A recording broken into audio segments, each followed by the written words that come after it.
Welcome to the Explainer. Today, we're taking a pretty wild ride. We're going to start with both feet planted firmly in the world of classical physics, and then we're diving headfirst straight into the quantum realm. Our goal? Decoding one of the universe's absolute tiniest, yet most powerful, mysteries. Okay, let's dive into this.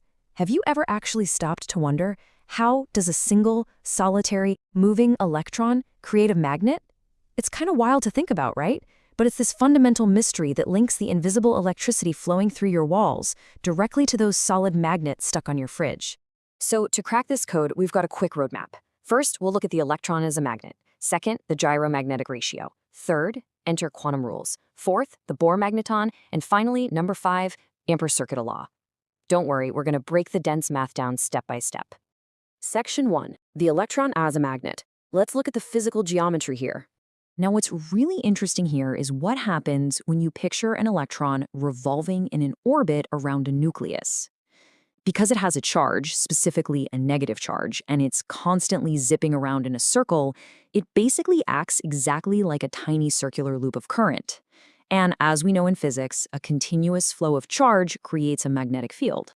Let's trace how the math actually maps to this physical reality. First up, think about the current itself. It's just the electron's charge, negative E, divided by t, which is the time it takes to make one full loop. And what's that time period? Well, it's based right on the orbit's circumference and the electron's speed. Now, if we plug those values into our magnetic dipole moment formula, we get negative E VR over 2.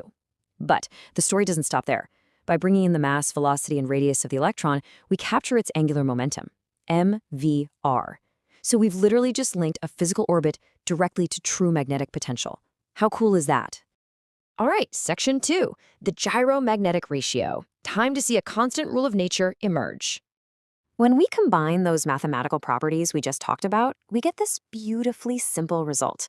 If you take the ratio of the magnetic moment to the angular momentum, all the complex, messy variables just cancel out.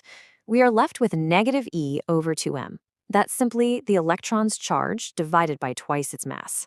Oh, and hey, don't let that negative sign throw you off. It's honestly just a directional indicator. It just means the magnetic moment vector and the angular momentum vector are pointing in exactly opposite directions.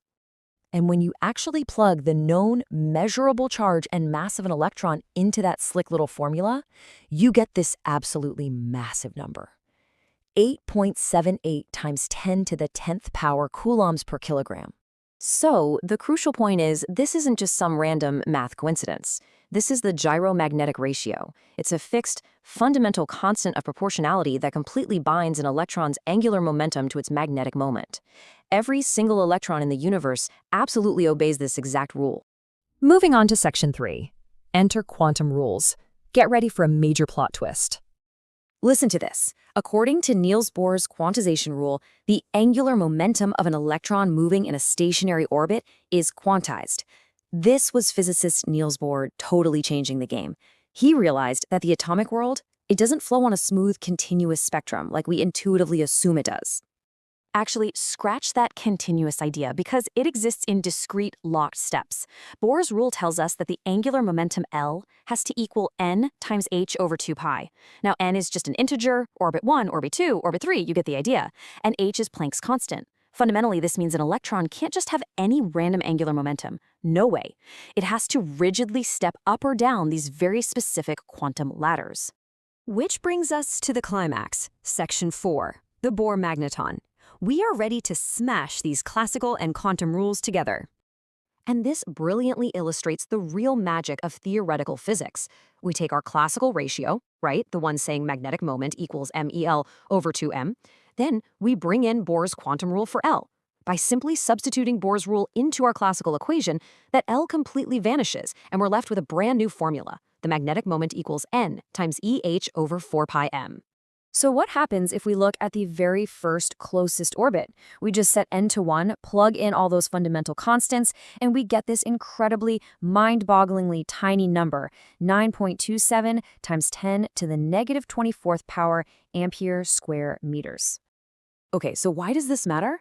Because this number is the Bohr Magneton. It is the absolute minimum possible value of a magnetic moment for an electron. To put that into perspective, think of it as the fundamental measuring stick, the base atomic pixel, if you will, for magnetism in the universe. Every other atomic magnetic moment is measured in multiples of this tiny perfect quantity. Section 5. Ampere's Circuital law. Let's zoom out to macromagnetic fields. Let's move out a bit in scale and see how this builds into the physical world we can actually see. Consider a simple, vertical, straight wire carrying a current, passing through a conceptual, circular boundary. We call this an Amperian loop. This brings us right to Ampere's law. It states that the line integral of a magnetic field over a closed loop is exactly equal to a constant, called mu0, multiplied by the net current enclosed by that loop. Now, the true power of this law? It's flexibility. It works completely independently of the shape of the loop, or even exactly where the conductor is positioned inside it. As long as the loop encloses the current, the law holds up. Oh, and a quick visual note on the math notation you might see in the source material. A standard line integral is just your basic familiar integral sign.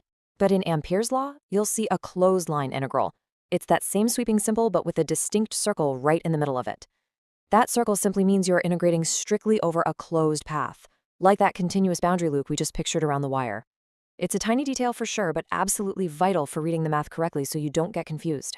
So we've scaled all the way down to the exact mathematical origin of a magnetic moment in an electron, and we've zoomed right back out to the macro fields generated by everyday wires. Which leaves us with this final thought. How do billions upon billions of these invisible, tiny atomic Bohr magnetons perfectly align and combine their microscopic forces just to stick a souvenir magnet to your fridge?